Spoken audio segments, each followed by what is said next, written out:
कि मेरे तृतीय श्रेणी के हजारों शिक्षक, शिक्षक लाखों हैं लेकिन उनमें से हजारों शिक्षक तो वास्तविक रूप से तबादलों के हकदार हैं। वो सालों से, 10 सालों से, 12 सालों से गांव से बहुत दूर, अपने घर परिवार से सैकड़ों किलोमीटर दूर बैठे हैं। वो मेरे वरिष्ठ अध्यापक साथी हैं जो वास्तव में तबादलों की हकदार हैं, लेकिन उनका तबादला नहीं हो पाता है। तो मैं तो उन शिक्षक संगठनों से और मंत्री महोदय से पुनः अपील करता हूं कि आप जब तबादला नीति लाओ, जब तबादला नीति के आधार पर तबादले कर देना। अभी वर्तमान में तो आप वरिष्ठ अध्यापकों की तो आपने तबादलों की प्रक्रिया चालू कर रखी है, तो आप उसको धरातल पर क्रियान्वयन करें।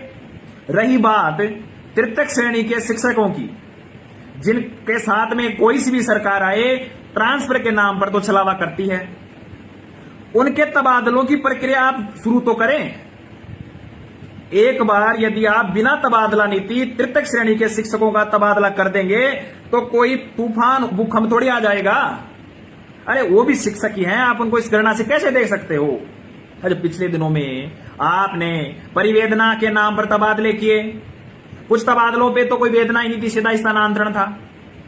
आप मुझे यह बताएं कि राजस्थान के 199 विधानसभा के शिक्षकों की कोई वेदना ही नहीं है क्या? क्या परिवेदना केवल एक क्षेत्र विशेष की शिक्षकों की है? तो साथियों, वेदना और परिवेदना तबादला क्षेत्रवाद के आधार पर किया जा रहा है, किसी से नहीं छुपा है।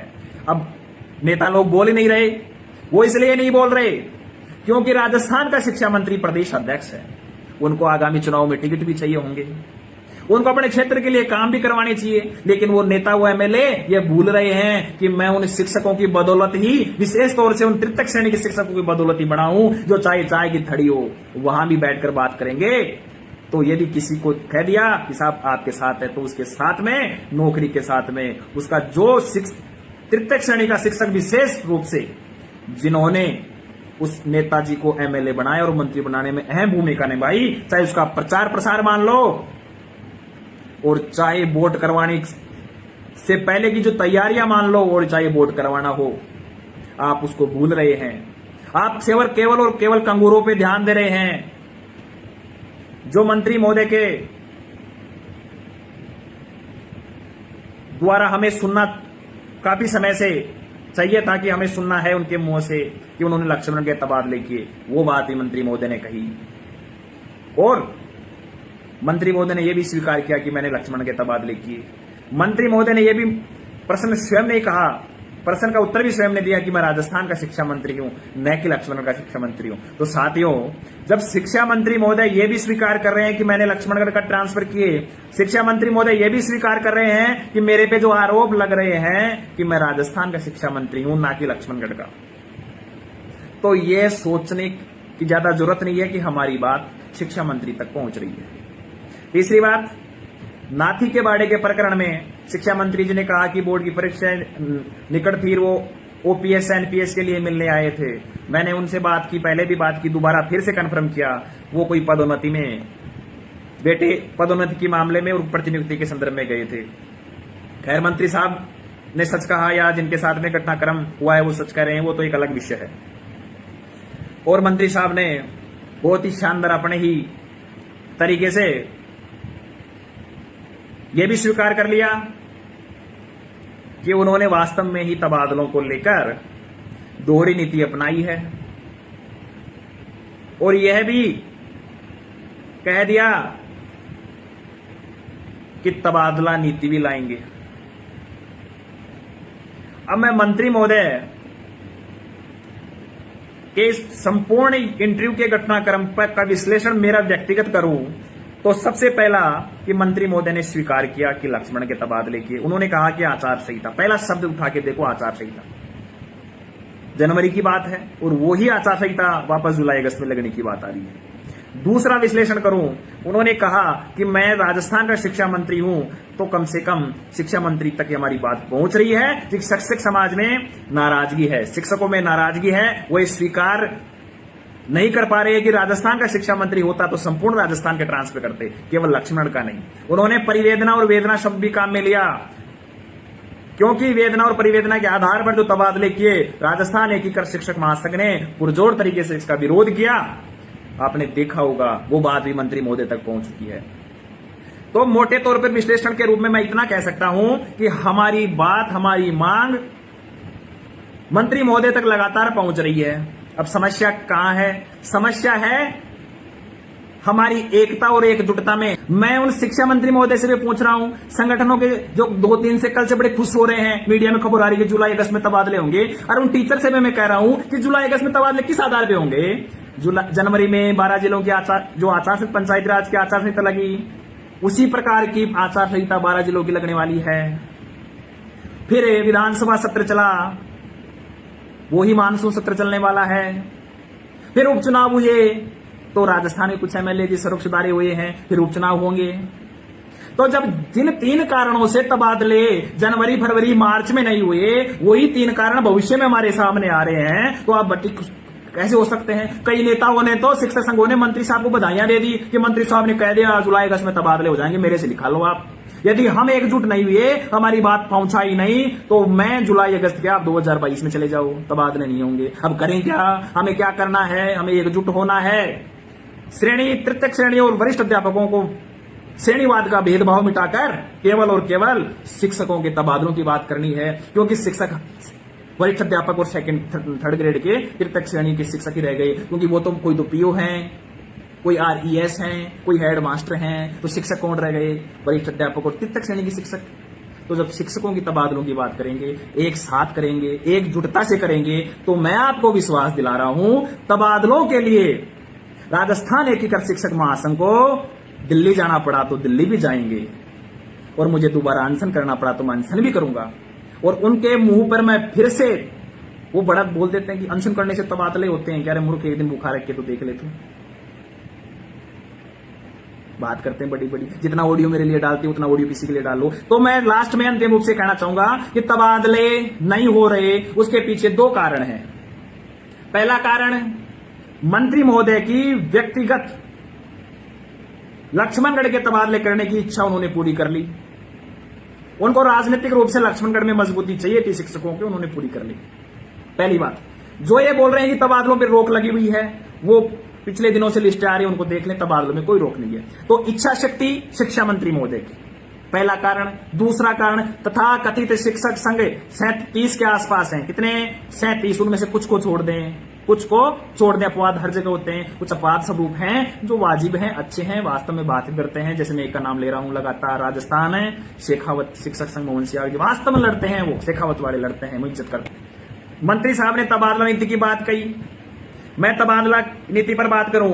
मैं मंत्री साहब से इस तबादला नीति का जो उन्होंने पैतरा फेंका, उसका मेरे व्यक्तिगत अनुभव और अध्ययन के आधार पर उसका विश्लेषण मैं बता रहा हूं कि तबादला नीति मुंगेरी लाल के उस हसीन सपने जैसी है जिसकी सुबह नींद खुलते ही वो सपना टूट जाता है। मैं ऐसा इसलिए कह रहा हूं कि तबादला नीति पे सबसे ज्यादा काम भैरव सिंह शेखावत जी की सरकार में हुआ था। तबादलों पे, तबादला नीति पर लगभग पूरी नीति को धरातल पर लाने का काम किया जा चुका था, लेकिन जैसे ही विधायकों को इस बात का पता चला कि तबादला नीति में उनकी डिजायर, जिसको बोलते हैं इच्छा, नहीं चलेगी, तो उनकी नेतागिरी किस काम की? तो ना तो एमएलएज ये चाहते हैं कि तबादला नीति आए। आपको संज्ञान में हो तो कुछ महीने पहले फर्स्ट इंडिया पर न्यूज चली थी कि तबादला नीति के विरोध में आए एमएलए, क्योंकि तबादला नीति आती है तो निश्चित मापदंड के आधार पर शिक्षकों को एक समय अवधि के दौरान ग्रामीण परिवेश में भी नौकरी करनी पड़ेगी, और वो एक पूरा का पूरा एक प्रत्येक शिक्षक के तबादले को लेकर एक व्यवस्थित दिशा निर्देश जारी कर दिए जाएंगे। यदि ऐसा होता है तो राजस्थान के एमएलए जिनको जनता ने चुना है, उनकी मानसिकता यह है कि मैंने यदि अपनी इच्छा से मेरी विधानसभा में शिक्षक ही नहीं लगाए तो मैं किस बात का एमएलए हूं। तो साथियों, तबादला नीति मुंगेरी लाल के हसीन सपना क्यों है? इसका पहला कारण, नेता भी नहीं चाहेंगे कि तबादला नीति जारी हो। दूसरा, शिक्षक संगठन भी नहीं चाहेंगे कि तबादला नीति जारी हो। दबे मुंह में शिक्षक संगठन जरूर बात कर रहे हैं कि तबादला नीति जारी हो, तबादला नीति जारी हो। उनको पता है कि यदि शिक्षकों में जो आक्रोश है तबादलों को लेकर, उस आक्रोश को यदि कोई ठंडा कर सकता है तो ये तबादला नीति नामक जो पैंतरा मंत्री साहब ने फेंका है, हम भी उसी के पीछे पीछे चल जाते हैं।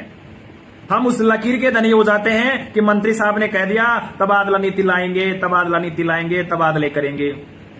उनको पता है तबादला नीति आने वाली है नहीं और तबादले होने जाने हैं नहीं।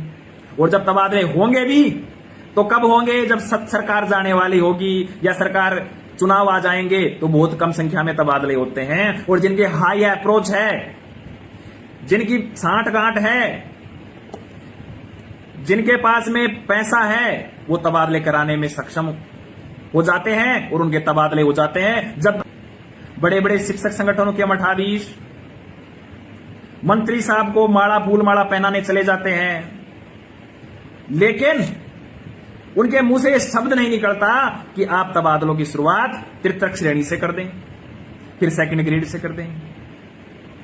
आप हमेशा पद सोपान की व्यवस्था में ऊपर से नीचे की ओर क्यों आते हैं, जबकि आपको पता है कि पद सोपान व्यवस्था हो चाहे मकान हो, नीम का पत्थर तो नीम का पत्थर ही होता है। यदि नीम का पत्थर मजबूत नहीं होगा तो मकान भी ढह जाएगा। और जो शिक्षण व्यवस्था का जो पद सोपान व्यवस्था है वो भी इस तृतीय श्रेणी और वरिष्ठ अध्यापकों के सारे ही जिंदा है। आप उस जापान की शिक्षा पद्धति का अध्ययन करें जहां पर सर्वाधिक तनख्वाह पेमेंट तृतीय श्रेणी के शिक्षकों को दिया जाता है, क्योंकि वहां इस बात को बिल्कुल रूप से वैधानिक मान लिया गया कि सबसे ज्यादा जिम्मेदारी का निर्वहन तृतीय श्रेणी के कर्मचारी करते हैं। मैं पूछना चाहूंगा उन फर्स्ट ग्रेड हेडमास्टर रेसा रेसला के पदाधिकारियों से, क्या बीएलओ का काम आपने किया? क्या सर्वे का काम आपने किया? अरे आप तृतीय श्रेणी के शिक्षकों की मजबूरी का इतना फायदा न उठाएं। वो नीम का पत्थर है शिक्षण व्यवस्था के। आपको तो पके पकाए बर्तन मिलते हैं जिनमें पानी भरना पड़ता है। आप उन तृतीय श्रेणी के शिक्षकों के जगह कुछ समय नौकरी करके देखें, आपके एक दिन में पसीने छूट जाते हैं। जब यदि कोई माध्यमिक या उच्च माध्यमिक स्कूल के अंदर तृतीय श्रेणी का शिक्षक या वरिष्ठ अध्यापक नहीं आता है और आपको छोटी क्लासों में भेज दिया जाता है, तो आप सिर पकड़ के बैठ जाते रहे, यार बच्चे तो मान ही नहीं रहे। तो आप क्यों ना हमेशा जब शिक्षकों की काम करने की बात आती है तो आप कार्य विभाजन तो इस आधार भी कर देते हैं कि तृतीय श्रेणी के शिक्षक सबसे नीचे की श्रेणी में हैं, फिर वरिष्ठ अध्यापक है। हम तो RES हैं, राजस्थान एजुकेशन सर्विस के अधिकारी हैं, हम तो प्रिंसिपल हैं। जब काम करने व करवाने का समय आता है तो ये याद आते हैं, जब त्याग और बलिदान का टाइम आता है तो इनसे लेते हैं, और जब अधिकारों की बात आते हैं तो आप अपने अधिकारों के लिए सबसे आगे खड़े हो जाते हैं। तो हमारे फर्स्ट ग्रेड के प्रिंसिपल के तबादले हर साल सरकार करती है, पद सोपान व्यवस्था में ऊपर से करती है, एक बार नीचे से शुरुआत कर ले। ये तो हुई तबादलों को लेकर शिक्षा मंत्री महोदय की जो इंटरव्यू था, चर्चा था। अब क्या बताएं, मंत्री साहब से प्रश्न भी बहुत यत्न जत्न करने के बाद में पूछे गए हैं, और जहां तक मुझे व्यक्तिगत रूप से लगता है न्यूज 18 राजस्थान ने जो प्रश्न पूछने चाहिए थे वो पूछे हैं। मंत्री साहब ने स्वयं ने कई मुद्दों पर अपना स्वीकार किया है। अब बात करते हैं आश्वासन की। मंत्री साहब ने फिर जुलाई अगस्त का आश्वासन दे दिया। उन्होंने दो विरोधाभास बात कही। एक तरफ तो वो कह रहे हैं कि हम तबादला नीति लाएंगे जब तबादला करेंगे, और दूसरी बात उन्होंने कह दिया कि जुलाई अगस्त में जब सबके तबादले खोलेंगे दोबारा से जब करेंगे।